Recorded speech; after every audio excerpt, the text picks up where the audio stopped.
করতেছি মহান আল্লাহর নামে, যিনি পরম করুণাময় এবং অত্যন্ত দয়ালু। এত আশার মাঝেও আমার কাছে মনে হয়েছে যে আবার অনেক পিছাই গেলাম আমরা। আমার কাছে মনে হয়েছে যে মরার উপর খরার ঘা।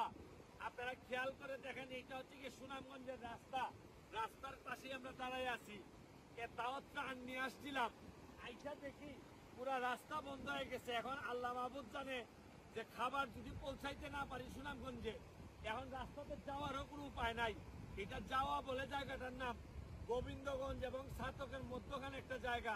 এখন আমরা এখানে এসে পুরা ত্রাণ নিয়ে আটকাই আছি এবং আমাদের ত্রাণ আটকাইছে, অসুবিধা নাই, কিন্তু খাদ্য সামগ্রী যাওয়ার কোনো ব্যবস্থা নাই। একটা ট্রাক এইদিকে পড়ছে, আরেকটা ট্রাক এখানে পড়ার মতো অবস্থায় আছে, এরা আটকায় রাখছে। আপনারা এখন আমি চিন্তা করতেছি যে সরকারের সেরকম সহযোগিতা না হইলে এই রাস্তায় ক্লিয়ার করা যাবে না। পানির আওয়াজ যদি শুনেন মনে হয় সমুদ্রের মতো। দেখেন রাস্তার এখানে আর কিন্তু এই কি কিন্তু নাই। এই যে লোকজন যাচ্ছে দেখেন, এখন মেইন রোড রেখে আপনার এখন এই হাওর হয়ে গেছে, হচ্ছে কি নৌকায় হয়ে গেছে প্রধান বাহন। ভাই একটু দিকে আসেন, একটু আপনি উড়ায় আস্তে আসেন, আস্তে আস্তে আসেন।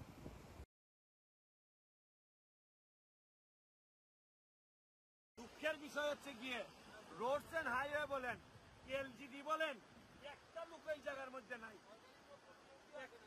একটা লোক আসেন, সরকারের কোন লোক আইছে? আজকে 5টা দিন ধরে এই জায়গায় কেউ আজ জিগাইলো না ভাই এনে কি হয়েছে, আপনার কোনো সমস্যা হয়েছে কিনা। মানে কোন ডিপার্টমেন্টের কোন লোক নাই। কালকে দুজন আর্মি আইছিল, আইসা দেখে গেছে। এই আর কোন সরকারের কোন লোক নাই, কোন লোকজন আসেও না। ওনার বক্তব্য হইল মাত্র 2 জন আর্মি আসছিলেন, দেখে গেছেন। সরকারের নির্দিষ্ট ডিপার্টমেন্টের এলজিডি রোডস এন্ড হাইওয়ে তারা কিন্তু নাই। তারা হয়তো হিসাব গুনতেছেন যে কবে বন্যা কমবে আর রাস্তা ঠিকের নামে আবার মাল খাওয়া শুরু করব। এইসব কইলেন, মাল খান, কিন্তু এখন মানুষকে বাঁচানোর রাজনীতি পরে করেন, আগে মানুষ বাঁচান। আমি আপনাদেরকে বলবো, যারাই আমার ভিডিওটা দেখতেছেন, ঊর্ধ্বতন কর্মকর্তা যারা আছেন, তারা বুঝার চেষ্টা করেন এইখান থেকে একটু করে এই ট্রাকটারও বাঁচানো যাবে না। আরে এইটা তো একটা একটা একটা দেশ, তো এটা এইখানে আপনাদের জবাবদিহিত থাকা উচিত। এইভাবে চলে না, কিন্তু আপনারা জরুরি ভিত্তিতে ব্যবস্থা নেন। এই বলে বিদায় নিচ্ছি আজকের এই যাওয়া বাজার, এই জায়গা থেকে যাওয়া। ভালো থাকেন, সুস্থ থাকেন।